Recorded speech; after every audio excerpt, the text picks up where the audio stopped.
샬롬, 2월 24일 월요일 이슬기도에 오신 여러분 환영합니다. 우리 암송하고 시작하도록 하겠습니다. 여호와여, 그러하여도 나는 주께 의지하고 말하기를 주는 내 하나님이시라 하였나이다. 나의 앞날이 주의 손에 있사오니 내 원수들과 나를 핍박하는 자들의 손에서 나를 건져 주소서. 한 번 더 합니다. 여호와여, 그러하여도 나는 주께 의지하고 말하기를 주는 내 하나님이시라 하였나이다. 나의 앞날이 주의 손에 있사오니 내 원수들과 나를 핍박하는 자들의 손에서 나를 건져 주소서. 아멘. 오늘 우리가 살펴볼 말씀은 출애굽기 7장, 그리고 누가복음 10장, 욥기 24장, 고린도전서 11장입니다. 이 네 본문을 역사라는 주제 단어를 통해서 살펴보도록 하겠습니다. 또 이렇게 돼버렸네. 네. 자, 이 장면은 정말 놀라운 하나님의 역사가 이제 시작되는 순간인데요. 하나님께서 모세와 아론을 통해서 바로 앞에서 직접 이적을 행하십니다. 지팡이가 뱀이 되고 나일강이 피로 변하는 사건을 통해 하나님께서는 애굽의 신들과 맞서 싸우시며 자신의 능력을 드러내셨습니다. 이것은 단순한 기적이 아니라 이스라엘을 구원하시려는 하나님의 거대한 역사의 시작이었던 거죠.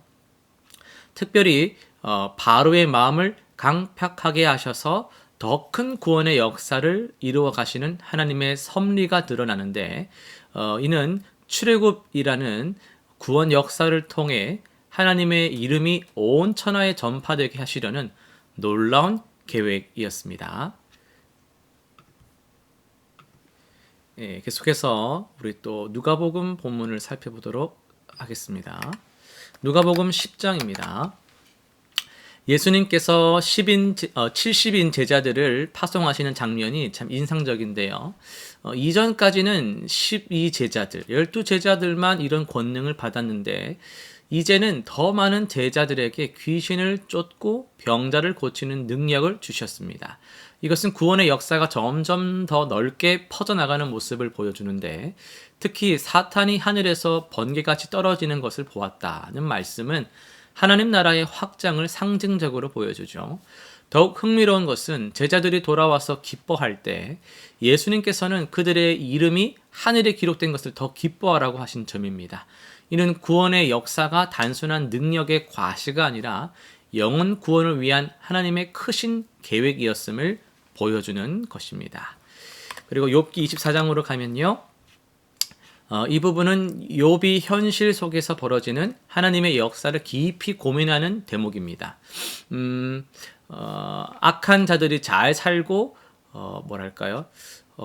의인들이 고통받는 것 같은 그런 현실 속에서도 하나님의 공의로운 통치는 계속되고 있다라는 것을 보여줍니다.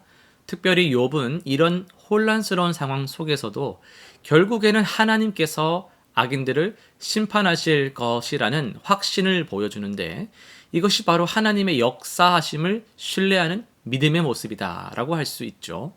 우리가 주목해야 할 점은 욥이 자신의 고난 중에서도 하나님의 정의로운 통치를 의심하지 않았다는 거예요.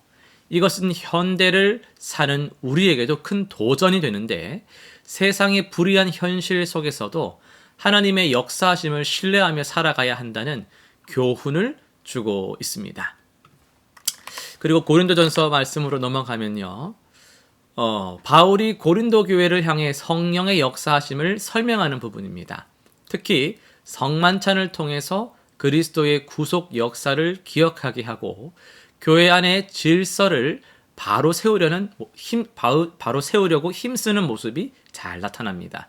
예배의 질서나 성만찬의 의미를 설명하면서 교회 공동체 안에서 이뤄지는 하나님의 역사를 구체적으로 보여주고 있는 거죠.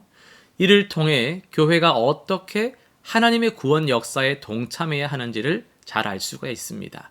주목할 만한 점은 바울이 단순히 규율을 제시하는 것만이 아니라 그리스도의 몸된 교회를 세우기 위한 영적 원리들을 설명하고 있다는 거예요.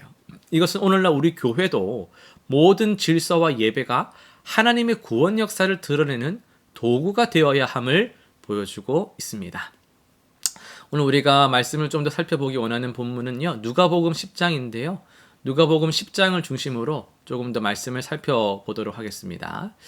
이 장면은 예수님의 사역이 새로운 전환점을 맞이하는 순간을 보여주고 있습니다. 예수님께서는 70명의 제자들을 둘씩 짝지어서 보내십니다. 이전에는 12제자들에게만 주셨던 권능인데 이제는 더 많은 이들에게 나누어 주시는 거죠. 이게 왜 중요할까요? 이것은 하나님 나라의 확장이 어떤 소수의 특별한 사람들만의 일이 아니라는 것을 알려주는 겁니다. 예수님을 따르는 모든 제자들, 바로 여러분에게도 주어지는 사명이라는 것을 보여주시는 겁니다. 특별히 주목할 점은 제자들이 돌아와서 기뻐하며 보고하는 장면인데요. 주여, 주의 이름으로 귀신들도 우리에게 항복하더이다 하면서 얼마나 놀라운 경험이었겠습니까? 하지만 예수님의 반응이 더 놀랍습니다. 귀신들이 너희에게 항복하는 것으로 기뻐하지 말고 너희의 이름이 하늘에 기록된 것으로 기뻐하라. 여러분, 이 말씀을 통해서 우리는 중요한 진리를 발견하게 됩니다. 하나님의 역사는 단순히 눈에 보이는 능력의 표현만이 아니라는 거죠. 그보다 더 중요한 것은 우리가 하나님의 자녀가 돼서 그분의 구원 역사에 동참하게 되었다는 사실입니다. 오늘날 우리도 마찬가지입니다. 우리는 때로 눈에 보이는 성과나 결과에 집중하기가 쉽잖아요. 하지만 하나님께서는 우리의 이름, 우리의 존재가 생명책에 기록된 것, 즉 우리와 하나님과의 관계를 더 소중하게 여기신다는 거예요. 더 깊이 생각해 보면 70인 제자 파송은 지금도 계속되고 있습니다. 우리 각자가 삶의 자리에서 복음을 전하는 제자로 보내심을 받은 겁니다. 직장에서, 학교에서, 가정에서 우리는 모두 하나님 나라의 확장을 위해 보내심을 받은 주님의 제자들인 거죠. 그런 의미에서 오늘 세 가지 실천 사항을 정해보도록 하겠습니다. 첫 번째, 매일 아침 출근길이나 등굣길을 파송의 시간으로 인식을 하고 짧은 기도로 한번 시작해 보는 거예요. 주님, 오늘도 나를 파송하심에 감사합니다. 내가 보내맞는 모든 곳에서 주님을 드러내게 주옵소서. 그렇게 기도하는 시간을 가져보는 거죠. 두 번째, 주변의 힘든 이웃을 위해서 실제적인 도움을 주는 실천 달력을 한번 만들어 보는 거죠. 실천 달력. 그래서 달력을 그냥 일정 잡는 걸로만 보는 게 아니라 실제적인 도움을 내가 얼만큼 줬는지를 체크할 수 있는 실천 달력을 한번 만들어 보는 거예요. 세 번째, 매주 한 명씩 새로운 사람과 복음을 나눌 기회를 적극적으로 구체적으로 만들어 보는 거예요. 새로운 사람과 내가 만난 예수 그리스도를 어떻게 이야기할지 계속 고민을 해보는 그런 과정이 필요합니다. 기도 제목 세 가지 정해볼게요. 첫 번째, 우리의 일상이 하나님 나라를 위한 선교지라는 것을 깊이 인식하고 매 순간 성령의 인도하심을 구하게 하여 주옵소서. 그렇게 기도하면 좋겠고요. 두 번째는 70인처럼 나도 둘씩 짝지어서 서로 격려하며 믿음의 여정을 걸을 수 있는 동역자를 만나게 하소서. 그런 동역자를 구해보시면 좋겠습니다. 세 번째요, 우리의 작은 순종과 섬김을 통해서 하나님의 크신 구원의 역사가 나타나게 하여 주옵소서. 이렇게 기도하는 저와 여러분 되시기를 간절히 소원합니다. 기도하고 마치겠습니다. 주님, 오늘도 주님의 역사하심을 우리가 바라며 이 시간 기도합니다. 우리도 70인 제자들처럼 담대히 나아가는 믿음의 사람들이 되게 하여 주옵소서. 하나님께서 오늘 우리를 보내시는 그곳에서 하나님의 영광을 위하여서 우리가 쓰임받게 하시고 하나님의 말씀을 우리 삶에 먼저 적용하며 우리가 그 제자된 길을 잘 따라갈 수 있는 복된 하루가 되게 하여 주옵소서. 감사드리며 예수님의 이름으로 기도드립니다. 아멘.